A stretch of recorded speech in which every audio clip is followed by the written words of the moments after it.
everyone, welcome to the full range room. So today is all about Sirsasana or headstand. Let's get to it right away. So in order for us to come up to our Sirsasana, we need to have a good core. So we prepare ourselves with some core work.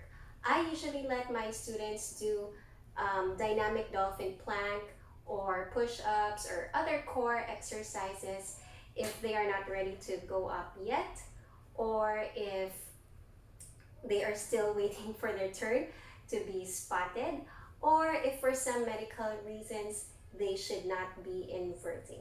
So we know about push-ups already. You can also check out my video on chaturanga to learn about the push-up form. I'm just going to show the more common core work that we do, which is the dolphin plank. So in dolphin plank, you will want your elbows to be shoulder width apart. Okay, so let me just show here. If we are not sure, okay, you can always grab your elbows, okay, like this. Okay, so we are not here, okay, but we are here. And this position of the elbows, this distance between the elbows, will be the same when we do our Sirsasana. Okay, so once we are here, okay, once the elbows are in position, your choice whether to interlock the fingers in front or have the forearms parallel. Okay, so there we go. Let me just get into position.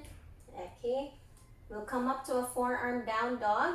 Okay, and then from here we're going to move forward.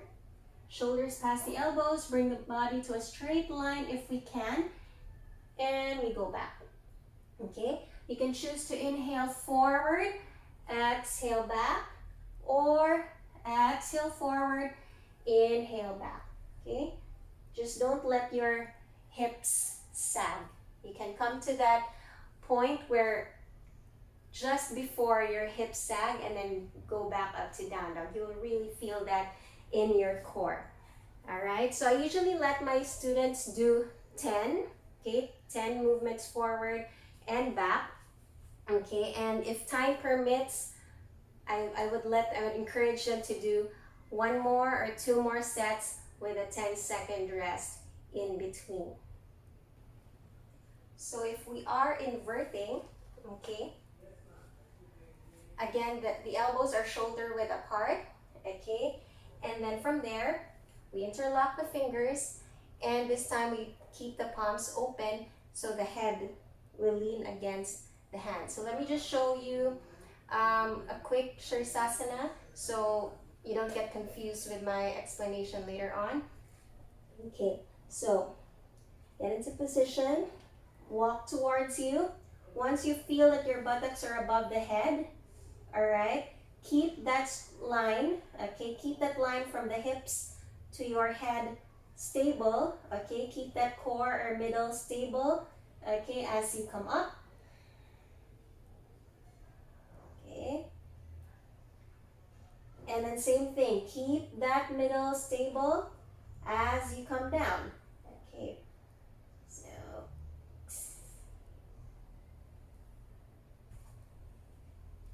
all right, so take as much time as you need, no rush going up or going down. You can also come down with bent knees. I'll show that later in a bit. So going back, the elbows are shoulder width apart, okay? Fingers interlocked and the head is resting against the palms.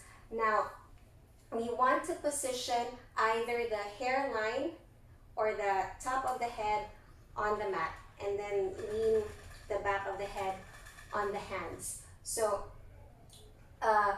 the more ideal one is for the top of the head to be on the mat. But if you are new to this, you might want to start resting your hairline on the mat first, because the tendency of first timers is that as they walk their feet towards them, they walk a little bit too much that their head would roll forward.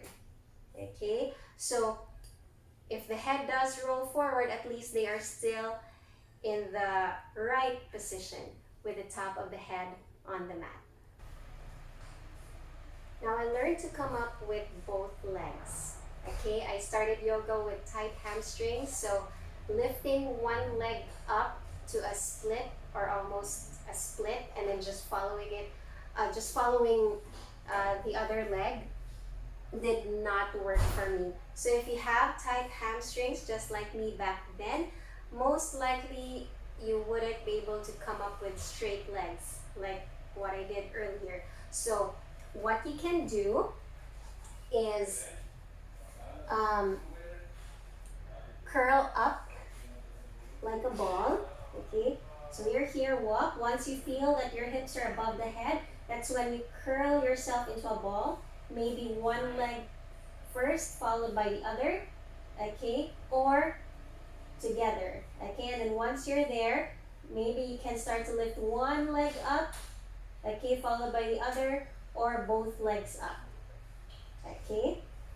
Now, if you are coming up with one leg up first, okay, I understand that not everyone will be able to do that.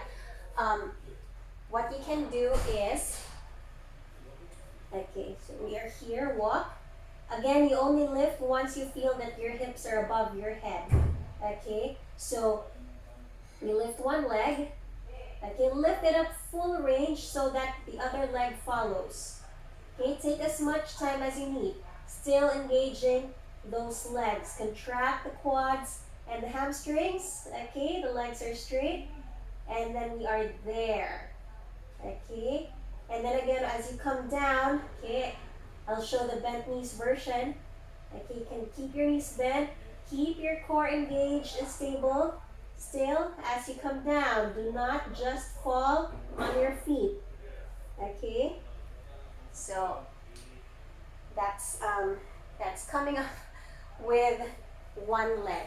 Now, if you are coming up with one leg, just make sure, okay, if you can and if you have time, I really would encourage you to also practice starting with the other leg, just so we don't create an imbalance in the body. So if for example, let me just show in a table position. If for example, we were lifting or we are used to lifting only the right leg, that. So we might create like a bulge here or some kind of imbalance that the other side does not have. Okay, and we do not want that. Okay, so practice starting with one leg and also with the other leg. It will be different for sure, but it will be less and less awkward with practice. Now, I would normally spot and not let my students use a wall during inversions, except for handstand, but this is a video platform and we will need a wall. So the reason why I do not let them use a wall is because the tendency would be to lean against the wall. No core work involved, okay? So to make the wall practice effective, you need to be at least a hand's distance away from the wall. Okay, so your head would be there. Okay, and then if you have a corner, okay, that would be a better idea, like my corner here. This one. Okay, so you have two walls to catch you. Alright, so let me just show one quick wall Sirsasana, okay, with my corner here. Okay, so one hand, at least one hand's distance from the wall. Okay, so I'll start I'll put my hands here. Okay, head in position. Okay, there you go, come up. Press the thumbs on the head. There you go. Okay, of course, we would have our feet on the wall, okay, and then we just practice releasing one leg and then eventually both legs. Okay, use your core to balance, engage everything, including the legs. Okay, lift your weight upwards. When we practice with a wall, Okay, the goal is not to have the feet or not to land our feet on the wall. Okay, so our mindset should be going up rather than going to the wall. The wall will be there anyway, okay? It will not go away.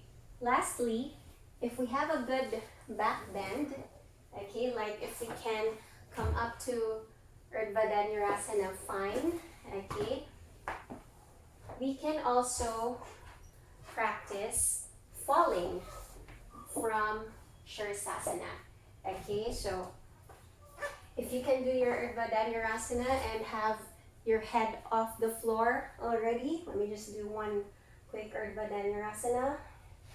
Okay, it's this pose. All right. It would be best if we knew how to fall from Sirsasana. So even if we can already come up, just learn and try and practice falling over and over again into that back bend, landing on the feet. Okay, it will be beneficial as you learn more and more different kinds of inversions. So just to show you how that's done, okay, let's come up to Sirsasana. Okay, once we feel, we already know that we are going to fall, okay, to the other side, bend your knees right away, okay? And then we land safely on the feet. I know it's also safe to fall like the rolling over kind. I really don't know how to do that, but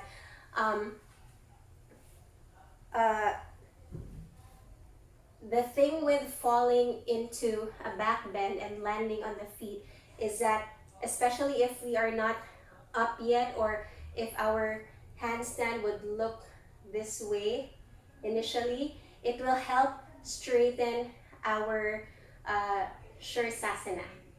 All right, so the more we fall, the more we learn, the body is going to learn that we can hold it up to here, or maybe if we started here and then this is stable, then eventually this would be stable.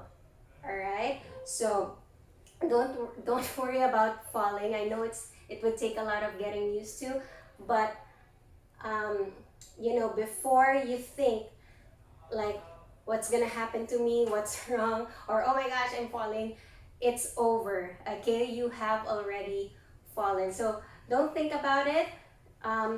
It's instinct right away. Bend your knees and then feet will fall to the ground. Okay. Okay, so that's all for today. I hope you found this useful and helpful. Please like and share this video, subscribe, and click on the bell to receive all notifications. Thank you for watching, and see you in the next one.